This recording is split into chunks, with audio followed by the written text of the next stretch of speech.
পরীক্ষার মরশুমে চটজলদি কিছু টিপস। পরীক্ষা দিয়ে বেরিয়ে এসে অনেক বাচ্চাদের মধ্যে একটা কমন টেন্ডেন্সি দেখা যায়, সেটা হচ্ছে উত্তরপত্র নিয়ে বন্ধুদের সঙ্গে একটা লম্বা চর্চায় চলে যাওয়া।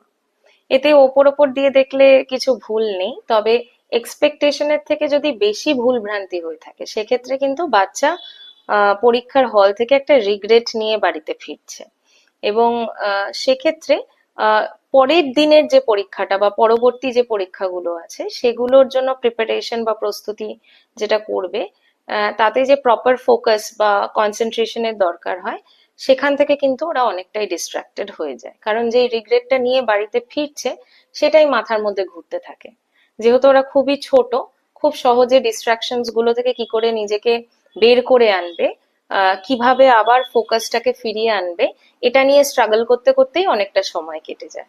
এক্ষেত্রে বড়দের ভূমিকা খুবই গুরুত্বপূর্ণ। বাচ্চাদের মধ্যে যদি এ ধরনের টেন্ডেন্সি দেখে থাকেন, তাহলে সাথে সাথে সেটা ডিসকারেজ করতে হবে এবং ওদেরকে বোঝাতে হবে যে যেটা হয়ে গিয়েছে সেখানে তোমার মূল্যবান সময় বা এনার্জি নষ্ট করে বিশেষ লাভ নেই, বরং যেটা হতে চলেছে সেখানে সময় বা এনার্জিটাকে এফেক্টিভলি কাজে লাগাতে হবে।